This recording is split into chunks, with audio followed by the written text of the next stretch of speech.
These men didn't have to navigate a plane or ship through it, and they wouldn't take the word of men who did. Sometimes we wouldn't see another ship in the force or get a sight for 4 and 5 days at a time. If you'd like to know how it was, ask any Army men who actually did any flying west of Dutch, I guess. The Navy flyers were better able to cope with the situation by virtue of their longer and more complete training, but it was no snap for anyone. For a long time, the Navy PBYs were coming out on top of the heap. Not the least of our worries was that of supplies. At times, I was forced to run my engines and be prepared to make high speed with barely enough oil in the sump pumps for them to take suction. Our merchant marine, and hence the supply problem, was the fault of poor mercantile laws and the laissez-faire attitude of the nation during the past generation.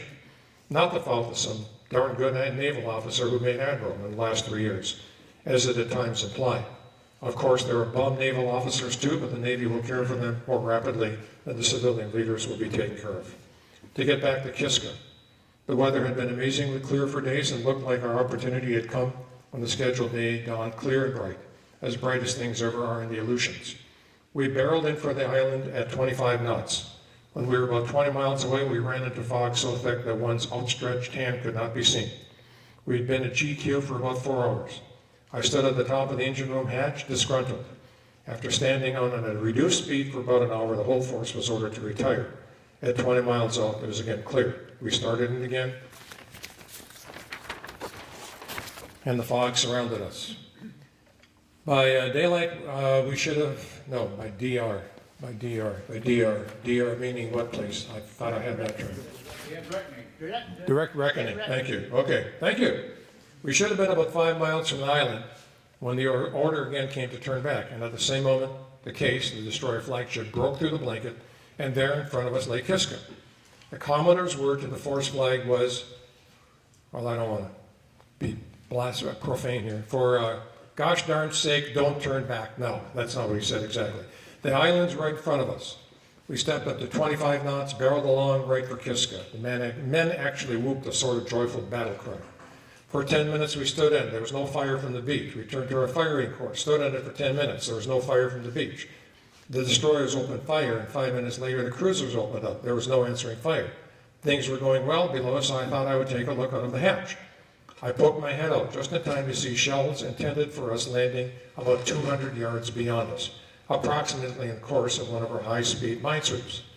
Apparently seeing that his initial salvo was closer to the minesweeper, the shore battery started to spot it. The shells were landing about a spark from me as the apple sellers from the house. Now you can kind of go back in time and picture the apples, okay, from the house. Each salvo sent up 4 great geysers of water, and each was closer to the ship in question. At last I was sure she was gone, for I lost sight of her in a great pillar of water, but when the water cleared, it was falling on our decks. The next salvo would surely get her, but there was no next salvo. A cruiser knocked out the shore battery. About this stage of the game, we were getting down to where we could see between Kiska and Little Kiska. The captain and gunnery officer saw a ship standing out. We shifted to it and let fly with 4 salvos as it disappeared behind Little Kiska. 3 of the cruisers saw it turn over and sink. Our observation, planes later identified it as a destroyer, the one that was claimed for our force in the newspaper accounts, but somehow we never got credit for it, although we were the only ship in a fighter on it.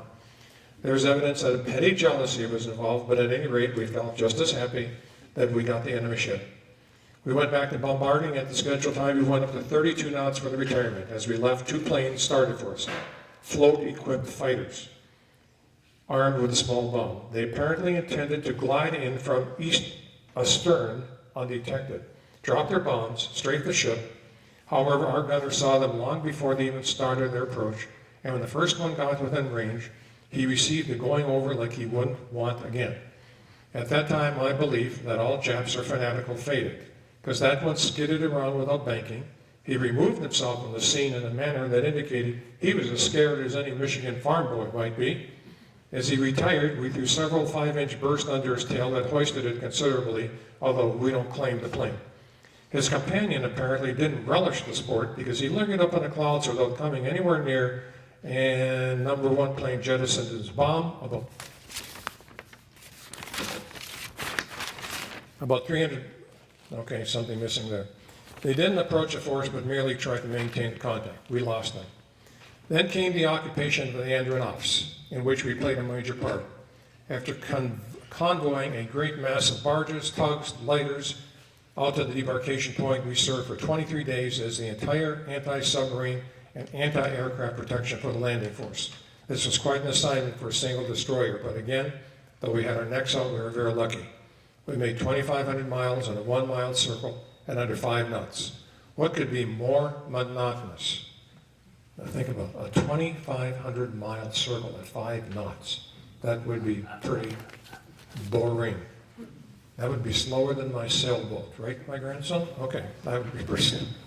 What could be more monotonous? It was General Landrum who occupied the tent, which long stumped my attempts at dignified entry one morning when I was delivering a dispatch to the general. Although there may have been room for criticism of the Army at junctures, they did an excellent job. I was amazed at their accomplishment and not a little proud. After another month of cruising, we were detached, Honolulu. There I met Lynn, and we had a great couple of days of recreation, all I'm afraid that we will get in a long, long time. We had been north for 6 months with nothing more than an oh-so-occasional drink for recreation. Since then, we've been to Suva, Guadalcanal for 2 long periods of defensive patrol and several other bases down there. Again, there's no recreation except an occasional swim over the side. If you will get out the old Lifes, and again for you young folks, Life magazines, and look through them with a new insight, you will be able to enlarge this brief picture I've given you. You will be able to ask me some right intelligent questions when I get home, which may be sometime from now.